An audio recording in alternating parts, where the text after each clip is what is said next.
Apocalipsis capítulo 1, versículo 5. Estamos viendo el tema que se llama, ¿cómo se llama el tema? Conociendo al Dios soberano. Muy bien. Vamos a iniciar la grabación. Así se llama el tema, Conociendo al Dios soberano. Apocalipsis capítulo 1, versículo 5. Dice así la palabra en el nombre de nuestro Señor Jesucristo y de Jesucristo, el testigo fiel, el primogénito de los muertos y el soberano de los reyes de la tierra, al que nos amó y nos lavó de nuestros pecados con su sangre. Vamos a orar. Te damos gracias, Padre, gracias porque eres fiel, gracias porque eres un Dios de pactos que siempre cumple sus promesas, un Dios de amor, un Dios de bendición, un Dios que nos anhela ardientemente. Gracias por habernos creado, gracias por hacernos tus hijos. Gracias, Señor Jesucristo, por ese sacrificio completo que tú hiciste en esa cruz y en el infierno. Gracias, Espíritu Santo, porque tú estás con nosotros, tú eres el Señor de esta reunión. En el nombre de Jesús declaro tu unción para enseñar tu palabra, tu unción para que cada uno de ellos también pueda recibir esa semilla que dará fruto al 100 por 1 y 1000 veces más. Te pedimos revelación y sabiduría abundante en este momento en el nombre de Jesús. Declaro todo pensamiento cautivo a la obediencia a Cristo, a la obediencia a su palabra, y yo declaro que creceremos en fe para mover montañas en esta tierra y poder vivir una vida en abundancia en el nombre de Jesús. Amén. Muy bien, pues Apocalipsis capítulo 1, versículo 5, dice, y de Jesucristo, el testigo fiel, el primogénito de los muertos y el soberano de los reyes de la tierra, al que nos amó y nos lavó de nuestros pecados con su sangre. Fíjese bien, estamos viendo el tema que se llama Conociendo al Dios soberano, y es un tema muy extenso para poder darle a entender a la humanidad por medio de este tema. En primer lugar, pues que Dios no es el causante de las tragedias y de las catástrofes mundiales, que Dios no es el causante de cosas incorrectas, cosas malas, terremotos, tornados y muchas catástrofes más que han sucedido a la humanidad. Con esta serie vamos a demostrar bíblicamente algunos hechos, casos que están registrados en la Biblia, donde se le echó la culpa a Dios de todas esas cosas malas, de todas esas muertes que sucedieron ahí en el Viejo Testamento. A Dios se le echó la culpa. ¿Por qué le han echado la culpa a Dios? En primer lugar, porque regularmente se basan en traducciones al español, una o dos traducciones, y hacen una doctrina de que Dios mata, destruye, enferma y se lleva al cielo a quien Él quiere, cuando quiere y como quiere. Entonces, el concepto de soberanía de Dios, fíjese bien, el concepto de soberanía de Dios significa que a Dios en su soberanía, nadie le manda, nadie le dice qué hacer. Él es soberano, es independiente, es autosuficiente, nadie le va a decir a Dios qué hacer. Eso es importante entenderlo. Soberanía significa que, así como igual cuando decimos, por ejemplo, el Estado libre y soberano de Jalisco, por ejemplo, que la federación no interfiere en los asuntos internos del Estado, así más o menos. Entonces es igual, Dios soberano significa lo mismo, que Él es omnipotente, que Él creó los cielos y la tierra, y que nadie le dijo que nos bendijera, nadie le dijo que enviara a Jesús, nadie le dijo que Él nos creara. Imagínense, somos la creación perfecta de Dios. ¿Cuántos creen eso? Así es que no se sienta mal cuando se ve al espejo, usted es la creación perfecta de Dios. De repente cuando amanece deprimido, no diga, no, es que a lo mejor Dios no me quiere, ¿por qué me hizo así? Bueno, para eso creó los cirujanos médicos. No, es cierto, no se crean, es broma. Todos son tan amados, tanto los güeros europeos de 2 metros de alto allá, que viven allá, los anglos, son tan amados por Dios como los chaparritos, como nosotros. ¿Cuántos saben? Igual, Dios nos ama a todos por igual. Para Él no hay distinción de razas ni de... Bueno, muy bien, entonces, soberanía de Dios. Lamentablemente, el término soberanía es importante, que es lo que estamos analizando. La definición de soberanía según la Biblia, no según la religión, no según como me lo hayan platicado mis bisabuelitos. La definición de soberanía, según la Biblia, significa que Dios hizo lo que quiso. Vamos al Salmo 115 para analizar este hecho, fíjese bien. Salmo 115. Salmos, está después de Job. Salmo 115.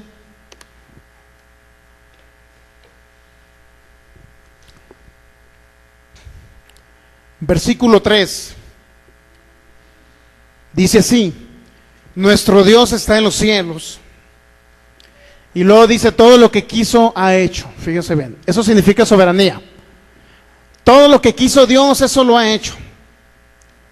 Fíjese, muy impresionante ese texto bíblico.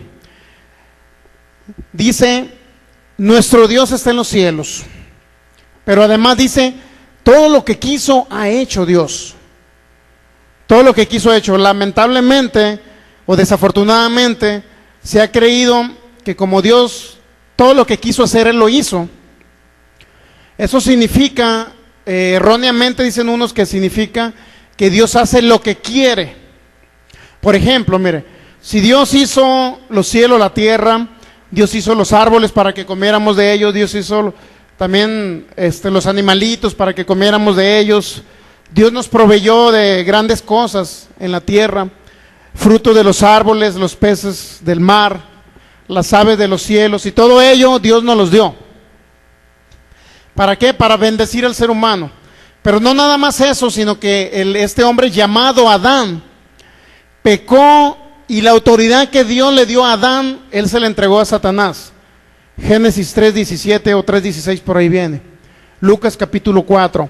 La autoridad que tenía el ser humano, que Dios le dio al ser humano, el ser humano se la entregó al diablo. Por ahí dice en Jeremías 27, versículo 5, dice que Dios creó los cielos y la tierra, pero Él se la dio a quien Él quiso. Los cielos, perdón, no los cielos, la tierra. Él le dio la tierra a quien Él quiso. Y Génesis 1:26 dice que la tierra, Dios le dijo al ser humano, cuando lo hizo, le dice: hagamos al hombre, ¿para qué? Para que señoree, para que domine, para que reine en toda la tierra. Eso le dijo Dios al ser humano en la época de Adán. Tú vas a reinar, tú vas a ser el rey de toda la tierra. Imagínense la responsabilidad que le dio al ser humano Dios. Sin embargo, el ser humano pecó, se quiso ser igual a Dios, y Satanás tomó el control de la tierra. No fue Dios el que tomó el control de la tierra, sino fue el diablo. De tal forma que muchos de los acontecimientos que suceden o que han sucedido, catástrofes mundiales, le han echado la culpa a Dios, porque una traducción así lo dice. Ellos dicen: bueno, es que mi Reina Valera 1960 dice que Dios fue el que envió el diluvio, y yo lo creo, dice la gente, algunos estudiosos de la Biblia. Pero debemos de entender que la Biblia no se escribió en español: hebreo, arameo, Viejo Testamento, y griego, Nuevo Testamento. Así es que en el concepto de soberanía de Dios, lamentablemente se ha dicho que Dios hace lo que quiere en el momento que Él quiera. Por decirlo así, a Dios se le ha atribuido cosas malas, en el sentido de que dice: bueno, si Dios hace lo que quiere y Él es soberano, si Él envió a Jesús y me sanó por sus llagas, significa que también Dios, cuando quiere, me puede enfermar. Dicen algunos estudiosos de la Biblia: cuando quiere Dios me enferma, dicen ellos. ¿Por qué razón? No sé, pero lo más seguro es que no hayan escudriñado las Escrituras a fondo. Fíjese bien, Dios le dio la tierra a quien Él quiso, y dice Génesis 1:26 que se la dio al ser humano para que reinara. O sea, la tierra no estaba en control de Dios, para que usted me entienda, pues. Está, por ejemplo, le voy a poner un ejemplo muy claro. Si Dios lo bendice a usted con un carro, Dios obra en unos milagros financieros para que usted reciba un carro. De alguna u otra manera, que usted reciba un carro nuevo, ya sea que le den un dinero, ya sea que lleguen y le regalen el carro, de alguna manera diferente. Eso significa que Dios obró para que usted recibiera un carro. ¿Estamos de acuerdo, verdad? No fue porque se veía usted tan bonito y que llegaron a regalarle un carro, sino es Dios obrando a través de otras personas. Fíjese bien. Si Dios obró para que le regalaran un carro, o Dios le dio un carro a usted, de repente imagínense, ¿de quién va a ser el carro? ¿De usted o de Dios? ¿Quién lo va a manejar, usted o Dios? ¿Quién va a manejar el carro? ¿Quién va a meter los cambios? Nosotros, ¿verdad? No Dios. Ahora imagínense, si Dios le da el carro a usted para que usted lo maneje, el que va a tener el control del carro va a ser usted, no Dios. Entonces imagínense a Dios. Si Dios tiene el control de la tierra, como se ha dicho, Dios no tuvo el control de la tierra desde Génesis 1:26, se la dio al hombre, y desde entonces Él ha respetado ese pacto. Dios jamás va a romper los pactos que Él hizo con el ser humano, fíjese bien. Imagínense de repente andaba uno manejando y que Dios agarre el carro y se vaya por otra calle. Pues eso no puede ser, ¿verdad? Imagínense pensando que es que Dios tiene el control de mi carro, hermano, y si pasó un accidente fue porque Dios tomó el control, no es cierto. O sea, Dios le da a usted un carro y usted lo maneja. ¿Cuántos saben eso? Igualmente, cuando Dios le dio la tierra al ser humano, ¿quién cree que la manejaba la tierra? Era Adán el que la manejaba. Sin embargo, Adán desobedeció a Dios y le entregó esa autoridad al diablo. Traspasó el pacto. Oseas capítulo 6, fíjense bien, ahí viene donde el ser humano traspasó, en pocas palabras, Adán traspasó el reino o el pacto que Dios había hecho con él. Oseas es un profeta menor, está después de Daniel.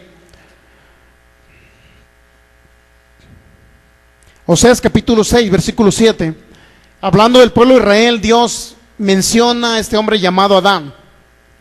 Dice, mas ellos, hablando de Israel, cual Adán o igual que Adán, dice, traspasaron el pacto y allí prevaricaron contra mí, o sea, de ahí pecaron contra él. ¿Qué dice? Que Adán, ¿qué dice? Que traspasó, ¿qué? ¿Qué significa traspasar? ¿Qué? En primer lugar, no lo cumplió. Segundo, ¿qué? Lo traspasó a alguien más. Y Lucas capítulo 4 dijo Satanás, cuando estaba tentando a Jesús, dice que le mostró a Jesús todos los reinos o el reinado de la tierra, y le dice, toda esa autoridad de los reinos de la tierra a mí me ha sido entregada, dijo el diablo. ¿Quién se le entregó? Pues un hombre llamado Adán. Muy bien, para que cuando analicemos los casos que vienen en el Viejo Testamento, usted entienda que no es Dios que tenía control de la tierra y por lo tanto hubo catástrofes de Sodoma. En Coré muchos descendieron, se abrió la tierra y descendieron al Seol. En el diluvio, ese evento catastrófico mundial donde murieron niños que estaban en el vientre de una madre, imagínense. Niños que eran inocentes, que no tenían la culpa. ¿Qué culpa tenían los niños? Pero sin embargo, algunos estudiosos de la Biblia, insisto, le han echado la culpa a Dios de que es infanticida. Porque había niños en la época del diluvio, ¿cuántos saben? Había niños de 1 año, mujeres embarazadas en el vientre de sus madres. Imagínense si Dios envió el diluvio para destruir niños. Pues ¿qué Dios se nos había contado a nosotros? ¿Cuál Dios era el que nos habían enseñado? Muy bien, pues para ello vamos a leer. Siempre les doy datos históricos, siempre les doy comentarios de otras personas respecto a la soberanía de Dios. Fíjese bien, hay un libro que se llama Cuando lo que Dios hace no tiene sentido. Es un libro de un hombre llamado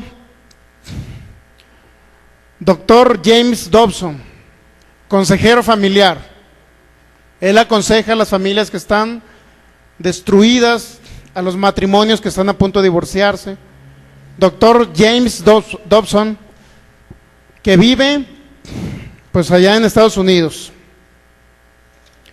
Fíjese bien, yo le saqué copias a este libro porque ni siquiera es digno de que lo compre, por eso lo pirateé. Y le voy a decir por qué no es digno de que lo compre. Ahorita usted se va a dar cuenta por qué lo copié. Fíjese bien, para que usted, si lo quiere comprar, cómprelo. ¿Por qué razón? Porque si usted quiere comprar el libro para que entienda las cosas malas que se han hablado de Dios, por la falta de conocimiento en los estudiosos de la Biblia. Este hombre es un estudioso de Biblia, es una persona intelectual, es un doctor cristiano en Estados Unidos, consejero familiar, y no sé si es psicólogo, creo. Muy bien, fíjese bien. Este libro dice, es un libro extraordinariamente práctico para los que luchan con pruebas y quebrantos que no pueden comprender. ¿Sabe qué significa eso, verdad? Esas palabras. Para aquellos que están sufriendo de enfermedad incurable, este libro les va a dar la solución.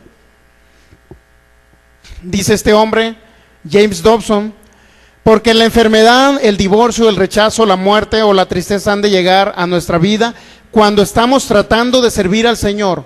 Él pregunta, ¿por qué? Fíjense, ¿por qué la enfermedad?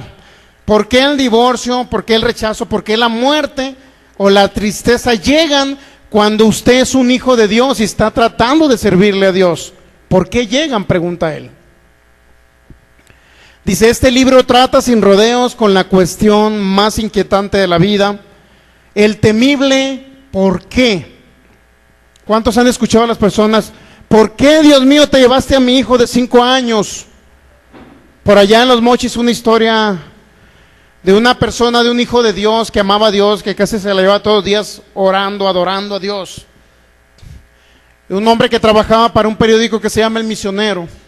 Su hijo de 3 años murió repentinamente, no sé si de una enfermedad incurable. Y esta persona decía en el periódico cristiano, decía, yo le doy gracias a Dios porque sé que mi hijo ya está con él, y yo le doy gracias a Dios porque a fin de cuentas Él me lo prestó y Él se lo quiso llevar cuando quiso. Ya demostramos bíblicamente que Dios no nos presta a los hijos, ¿verdad? Sino que Él nos los da. ¿Estamos de acuerdo? Muy bien. Entonces dice, cuando usted se enfrenta con la pregunta ¿por qué? Es decir, ¿por qué, Dios mío, tengo este problema económico? ¿Por qué, Dios mío, estoy enfermo? ¿Por qué, Dios mío, murió mi familiar en un accidente? ¿Por qué, Dios mío, murió mi tía de un cáncer? ¿Por qué, Dios mío, murió aquel joven en la plenitud de la vida a sus 18 años? ¿Por qué murió? Ese por qué, dice que este libro les da la solución. Entre comillas. Dice, este hombre James Dobson, doctor James Dobson, con la capacidad extraída de su larga experiencia, él tiene una persona con mucha experiencia en psicología cristiana y asesoramiento familiar, el doctor Dobson trae esperanza a aquellos que están a punto de rendirse. Cuando lo que Dios hace no tiene sentido, así se llama el libro. Cuando lo que Dios hace no tiene sentido, fíjese bien.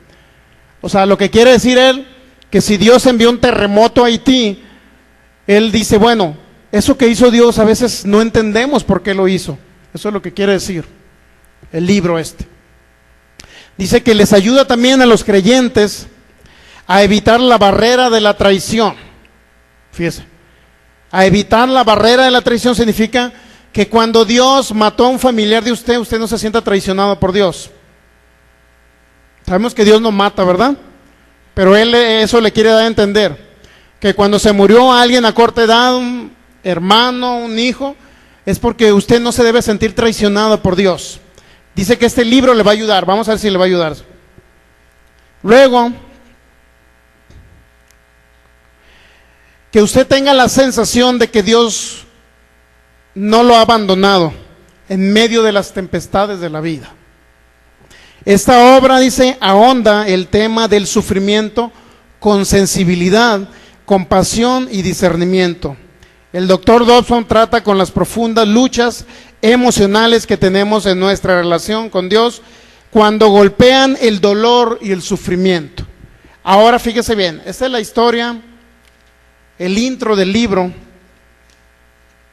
para que usted sepa quién es el doctor James Dobson. Él le da muchos reconocimientos a personalidades que le apoyaron a hacer el libro. O sea, otros estudiosos de la Biblia, como un hombre llamado Reuben Welch. Dice, este libro, debo darle gracias por este libro al reverendo Reuben Welch, quien hace 20 años predicó un sermón titulado Cuando Dios se contradice a sí mismo. ¿Ustedes creen que Dios se contradiga? Que ese sermón, fíjese, ese sermón que dio este reverendo,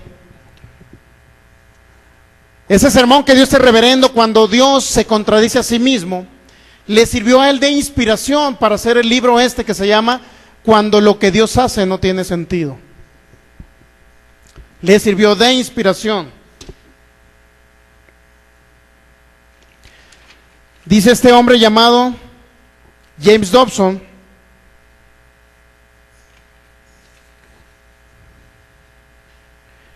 que a veces tenemos muchas preguntas sin contestar, muchos cuestionamientos de los cuales no hemos tenido respuestas a nuestras preguntas del por qué suceden las cosas, por qué suceden las catástrofes, por qué las muertes, por qué las enfermedades, por qué los niños del África con hambre.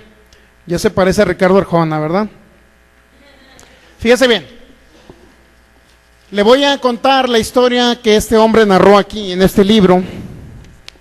Cuando lo que Dios hace no tiene sentido. Él nos cuenta una historia de un joven llamado Chuck Fry. No se lo voy a deletrear porque está muy raro el nombre.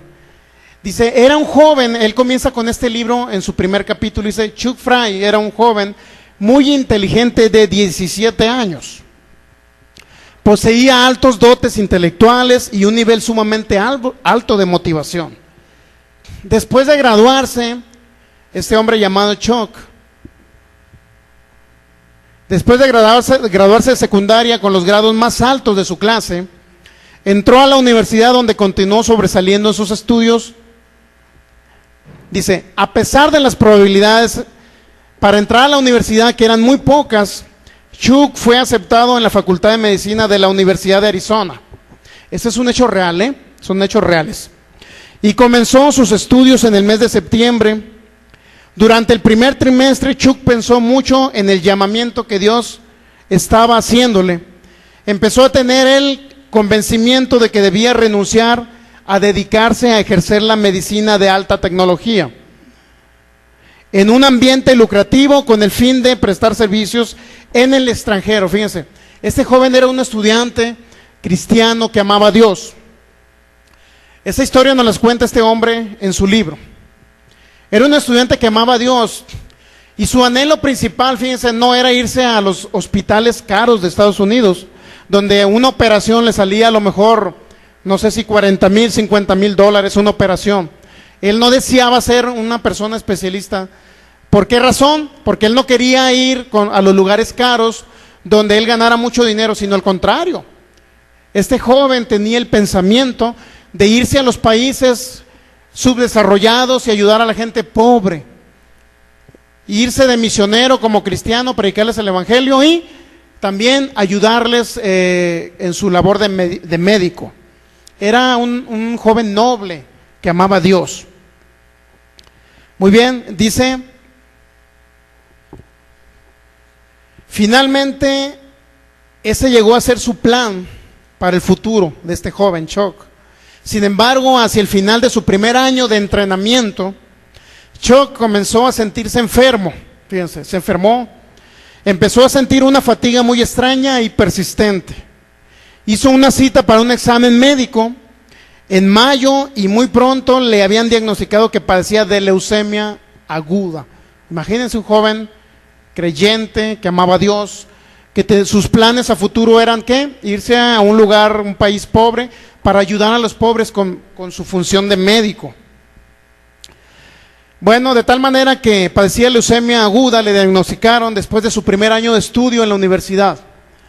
Dice que en el mes de noviembre, eso fue en mayo cuando le diagnosticaron la leucemia, y en el mes de noviembre Chuck Fry había muerto. ¿Cuántos meses duró? Aproximadamente 6 meses, ¿no? 6 meses o 5 meses tuvo de vida después que él se metió a la universidad. Cuenta esta historia el doctor James Dobson en su libro Cuando lo que Dios hace no tiene sentido. Luego dice este hombre, ¿cómo podría tener sentido para los afligidos padres de Chuck? Dice James, el doctor que hizo este libro inspirado por él mismo, no por Dios. ¿Cómo podría tener sentido para los afligidos padres de Chuck Entonces, ¿y cómo podría tenerlo para nosotros ahora? Dice él. Una obra de Dios tan incomprensible como esa. Fíjense lo que dijo este doctor, estudioso de la Biblia. Ya estamos hablando de una persona de 60 años que escribió este libro, con mucha experiencia en la Biblia. Él dice, ¿cómo podemos comprender que Dios se lo haya llevado a corta edad a este joven prometedor doctor? ¿Por qué se lo llevó Dios? O sea, él le atribuyó a Dios como una obra de Dios que se haya muerto ese joven de leucemia. Dice el doctor James, respetable psicólogo y consejero familiar, dice, este joven amaba a Jesucristo con todo su corazón y solamente buscó hacer su voluntad, o sea, la voluntad de Jesús. ¿Por qué se lo llevó cuando estaba en la flor de la vida? Pregunta, o sea, ¿por qué Dios se lo llevó cuando estaba en la flor de la vida? A pesar de las muchas oraciones angustiosas de miembros de su familia, consagrados a Dios y fieles amigos, muy claramente el Señor les dijo no a todos, es decir, no lo voy a sanar. Fíjense, había cadenas de oración para que este joven que tenía leucemia sanara, familiares, amigos, muchos cristianos orando por él, y sin embargo Dios les dijo que no lo iba a sanar. Eso dice este hombre en su libro. Ahora la pregunta, ¿por qué? Él dice, ¿por qué? Dice este hombre hablando de, dice, miles de jóvenes doctores completan su educación cada año y entran a la profesión médica, algunos de ellos por razones no muy dignas de admiración. Solo una minoría muy pequeña piensa en dedicar toda su vida a ejercer su profesión, ayudando a los que no tienen ni dónde caerse muertos, dice este hombre. Es decir, muchos doctores entran a la carrera de medicina con la finalidad de que les vaya bien económicamente, ¿verdad? De cobrar altos honorarios, etcétera. Eso dice el doctor. Pero este joven llamado Chuck Fry, la intención de él no era esa. La intención era irse, como le digo, a ayudar a los pobres con su carrera de medicina. Dice el doctor James, pero esta era una excepción maravillosa, dice. Si se le hubiera permitido vivir, Chuck hubiera podido atender a miles de personas pobres y necesitados, que de otra manera sufrirían y morirían irremediablemente. No solo él habría podido atender sus necesidades físicas, sino que su mayor deseo era compartir el mensaje del Evangelio con aquellos que jamás habían oído esa historia. Así que sencillamente su muerte no tenía sentido, dice este hombre. Por eso él escribió el libro que se llama Cuando lo que Dios hace no tiene sentido. Y dice él, simple y sencillamente, la muerte de Chuck Fry, un joven prometedor médico, no tiene sentido. ¿Por qué murió? Dice él. Dice, junto conmigo a la enorme cantidad de personas gravemente enfermas él hubiera atendido, a las que el doctor hubiera podido ayudar durante su vida, algunas con cáncer, otras con tuberculosis, etcétera, miles de enfermedades, él pudo haberlos ayudado. Pero dice, existe otra dimensión también de la historia de Chuck Fry, de este joven, que completa el cuadro. Dice, en el mes de marzo de su primer año de la facultad de medicina, Chuck se había comprometido para casarse. Fíjense, no nada más era un joven solitario, sino ya estaba comprometido para casarse. Su novia se llamaba Karen Ernst y era también una creyente consagrada a Jesucristo. 6 semanas después de su compromiso, fíjense, ella se enteró de la enfermedad mortal que padecía este joven, pero decidió seguir adelante con los planes de la boda. Ambos se convirtieron en marido y mujer menos de 2 horas antes de la trágica muerte del joven. 2 horas antes de que se casaron, y a las 2 horas se murió el esposo. Imagínense qué trágica historia. Luego dice este hombre llamado Dr. James Dobson, estoy seguro de que ella, o decir la esposa del joven, se pregunta en medio de tanto sufrimiento, ¿por qué no le fue permitido a su brillante y joven esposo que cumpliera su misión como su colega en la profesión médica, y verdaderamente yo me hago esa pregunta también, dice el doctor. ¿Por qué Dios se lo llevó a corta edad? ¿Por qué? Oye, un joven que quería servir, que amaba a Dios y que quería ayudar a los pobres, ¿por qué Dios no le permitió seguir? Se pregunta el doctor James Dobson. Dice, los grandes teólogos del mundo pueden pensar en el dilema que nos plantea la muerte de Chuck por los próximos 50 años, pero no es probable que lleguen a presentar una explicación satisfactoria. Bueno, yo quiero decirle que ahora le vamos a dar, en esta serie le vamos a dar la explicación del por qué murió este joven. Dice, el propósito de Dios en cuanto a la muerte de este joven es un misterio y permanece siéndolo. Porque después de mucha oración, dice, pregunta, fíjese el doctor, pregunta, fíjese lo que pregunta.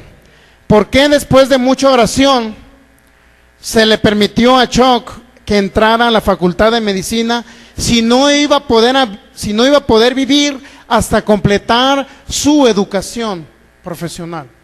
¿Por qué se le permitió, dice, entrar a la facultad si a la hora Dios no quiso que terminara la carrera de medicina? ¿Por qué?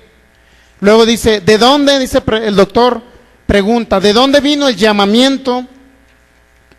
¿De dónde vino el llamamiento aceptado por este joven e ir al médico para ir como un médico al campo misionero, ayudar a los pobres? ¿Por qué le fue, fíjese otra pregunta que hace el doctor, ¿por qué le fue dado tanto talento a un joven que no podría utilizarlo? ¿Y por qué fue acortada la vida de un estudiante tan maduro y prometedor cuando muchos adictos a las drogas, borrachos y hombres malvados viven largas vidas siendo una carga para la sociedad? Bueno, eso dice en su libro este hombre, ¿no? Estas inquietantes preguntas son mucho más fáciles de hacer que de contestar, se dice el doctor, y hay muchas otras. En pocas palabras, en este libro, cuando lo que Dios hace no tiene sentido, así se llama el libro del doctor James Dobson. Él echa la culpa a Dios del por qué se llevó a un joven médico prometedor que iba a ayudar a los pobres a cumplir una misión y a predicarles el evangelio. ¿Por qué Dios no permitió que viviera más larga vida? ¿Por qué Dios? Además cuenta otra segunda historia por ahí en su libro.